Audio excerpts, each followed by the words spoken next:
जन्म के संस्कार इस जन्म में आदत बन जाते हैं। इस जन्म की आदतें अगले जन्म में फिर संस्कार बन जाएंगी। फिर अंत कहाँ है? अंत है इस बात में, इस सत्य को जान लेने में कि तुम संस्कार नहीं हो, तुम आदत नहीं हो। अंत है इस सत्य के प्रति जाग जाने में कि तुम पृथक हो। अंत है होश में, अंत है साक्षी भाव में। निश्चित ही तुमने कल भी क्रोध किया था, परसों भी क्रोध किया था, आदत बन गई। आज किसी ने जरा सा उकसा दिया, अंगारा तो था ही भीतर, रोज रोज संभाला था, हो गई। राख भी जमी थी तो बस ऊपर जरा सी परत थी, किसी ने फूंक मार दी, परत झड़ गई, अंगारा बाहर आ गया, तुम क्रोध से भर गए। आज तुम क्रोध करोगे, कल के लिए फिर और तैयारी हो गई। ऐसे रोज रोज तुम अभ्यास बनाते जाओगे, संस्कार गहन होता जाएगा। और जितना संस्कार गहन हो जाएगा उतने ही तुम यंत्रवत हो जाओगे। कोई भी तुम्हारी बटन दबा दे तो क्रोध करवा दे, कोई भी तुम्हारी बटन दबा दे तो तुम प्रसन्न हो जाओ। कोई भी झुक के नमस्कार कर ले, तुम्हारी प्रशंसा कर दे तो तुम गदगद। कोई जरा गाली दे दे तो तुम जार जार। तुम यंत्रवत हो जाओगे और बटने लोगों को पता हो जाती। सबको पता है एक दूसरे की बटने, कहां से दबा दो कि सब ठीक हो जाता है, कहां से दबा दो कि सब गड़बड़ हो जाता है। तुम मशीन हो क्या या मनुष्य हो? मनुष्य होने का इतना ही अर्थ है कि कोई तुम्हारी क्रोध की बटन दबाए चला जाए, लेकिन तुम कहते हो नहीं करना, तो बटन दबती रहती। वो आदमी थक जाता, लेकिन तुम क्रोध नहीं करते। तुम कहते हो मैं अपना मालिक हूं, जब करना चाहूंगा करूंगा, जब न करना चाहूंगा नहीं करूंगा। प्रतिक्रिया और क्रिया में यही फर्क है। प्रतिक्रिया में दूसरा मालिक है, तुम नहीं, और क्रिया में तुम मालिक हो, दूसरा नहीं। और बड़े मजे की बात है, प्रतिक्रिया बांधती है, क्रिया मुक्त करती है।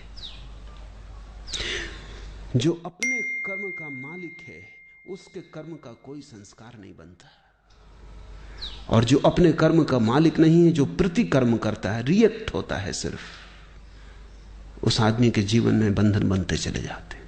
रोज रोज जाल मजबूत होता चला जाता है।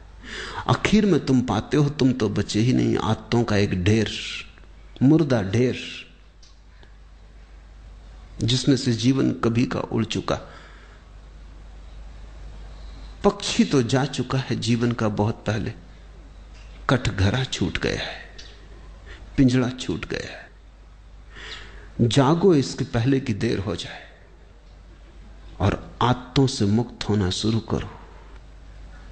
मैं तुमसे ये नहीं कह रहा कि बुरी आदतों से मुक्त हो जाओ और भली आदतें बना लो। तुम्हारे महात्मागण तुमसे यही कह रहे हैं।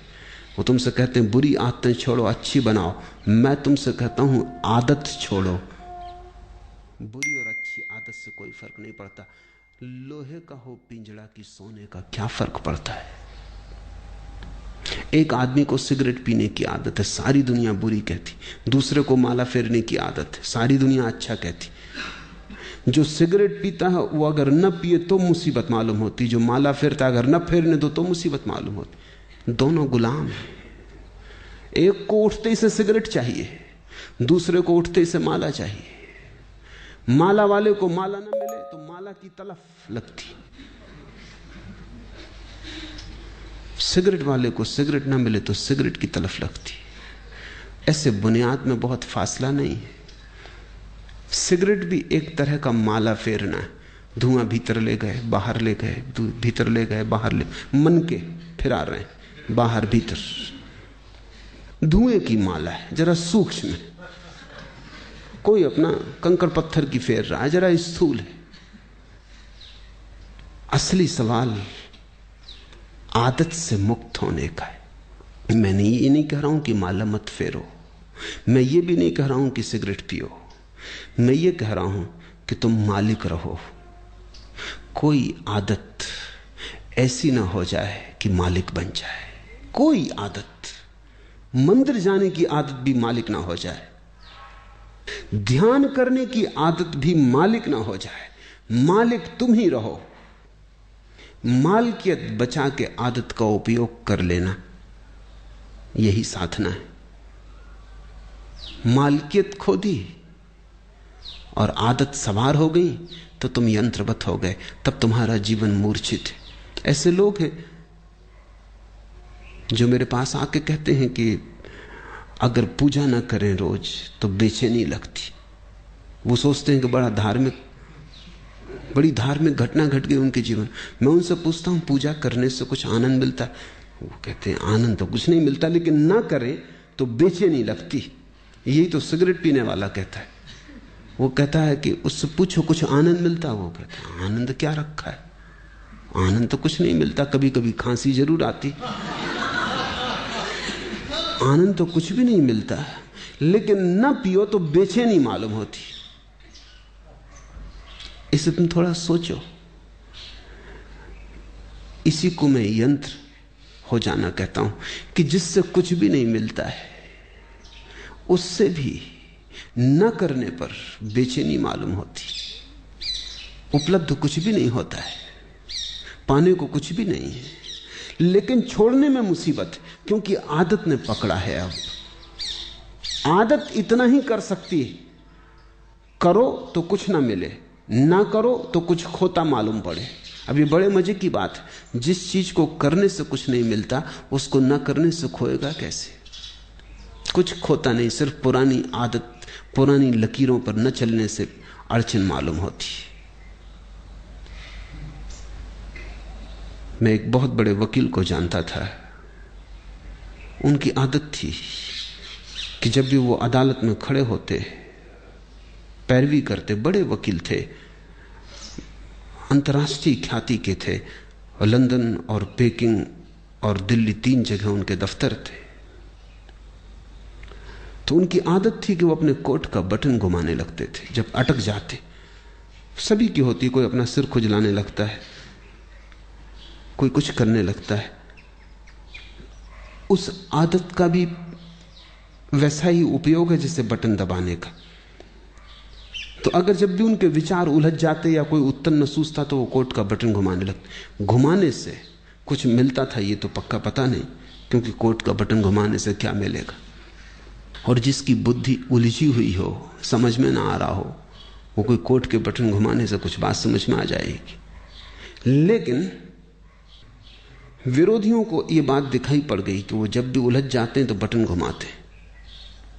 एक बड़ा मुकदमा था, एक बड़ी स्टेट का मुकदमा था प्रिवी काउंसिल में, लाखों का मामला था।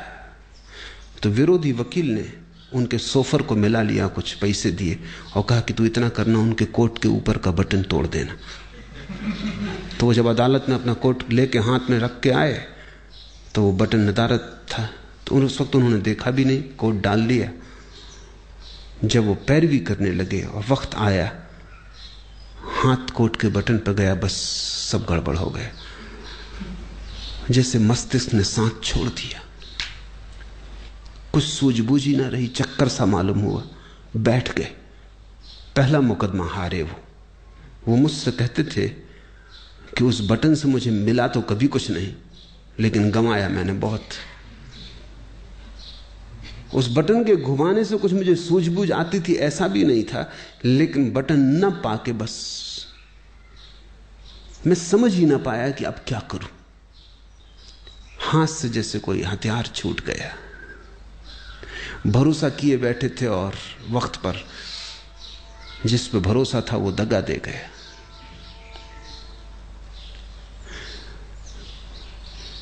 जिनको तुम आदतें कहते हो, बुरी हो या भली, इससे कोई भेद नहीं पड़ता। सब आदतें मालिक हो जाएं तो बुरी हैं, तुम मालिक रहो तो कोई आदत बुरी नहीं। गुलामी बुरी है, मालकियत भली है। मेरी परिभाषा यही है। संस्कार बन रहे हैं प्रतिपल, आदतें निर्मित हो रही हैं।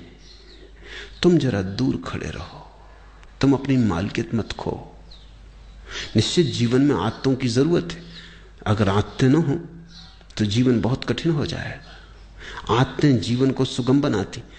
तुम टाइपिंग सीखते हो या कार चलाना सीखते हो, अगर आदत ना बने और रोज रोज फिर वहीं खड़े हो जाओ जहां पहले दिन खड़े हुए थे, फिर देखने लगो कि अब टाइप करने का फिर मौका आया, फिर सीखो, या कार चलाने का फिर नौबत आ गई, अब फिर से सीखो, तो जिंदगी बहुत असंभव हो जाए। तुम कार चलाना एक बार सीख लेते हो, आदत बन गई, फिर हाथ ही काम किए चले जाते हैं, फिर तुम्हें ध्यान भी देने की जरूरत नहीं होती। ठीक ठीक ड्राइवर गीत भी गुनगुना लेता है, बात भी कर लेता है, रेडियो भी सुन लेता है, और कुछ तो ड्राइवर ऐसे हैं कि झपकी भी ले लेते और गाड़ी चलती रहती। जीवन में आदत की जरूरत है, बस ध्यान इतना ही रखना जरूरी है कि आदत मालिक ना हो जाए। मालिक तुम बने रहो तो संसार में कुछ भी बुरा नहीं। स्वामित्व तुम्हारा हो तो जवाहरात लगे हों सींचों पर, जंजीरों पर, तो भी उनको आभूषण मत समझ लेना, वो खतरनाक है, वो महंगा सौदा है। अपने को गंवा के इस जगत में कमाने जैसा कुछ भी नहीं। हाँ, अपने को बचा के जितना खेल खेलना हो खेल ले सकते हो।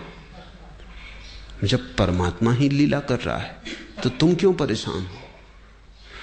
लेकिन परमात्मा मालिक है, और जब तुम भी अपनी आत्माओं और संस्कारों के मालिक हो जाओगे तो तुम भी अपने छोटे से संसार में परमात्मा हो जाते हो। बुद्ध ने इसी को होश कहा है कि सब करना लेकिन होश पूर्वक करना। कदम भी उठाना तो होश पूर्वक उठाना, उठना बैठना लेटना होश पूर्वक। कोई भी चीज बेहोशी में मत करना।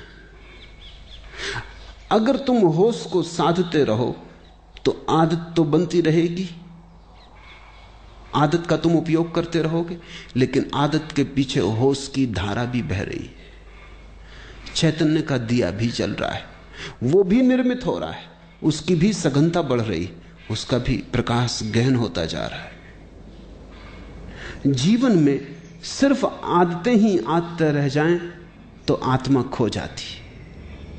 आदतों के पीछे तुम भी रहो अलग पृथक, और इतनी तुम में मालकियत हो कि किसी आदत को अगर तुम छोड़ना चाहो तो इसी क्षण छोड़ दो, लौट के दोबारा सोचने की जरूरत भी ना पड़े।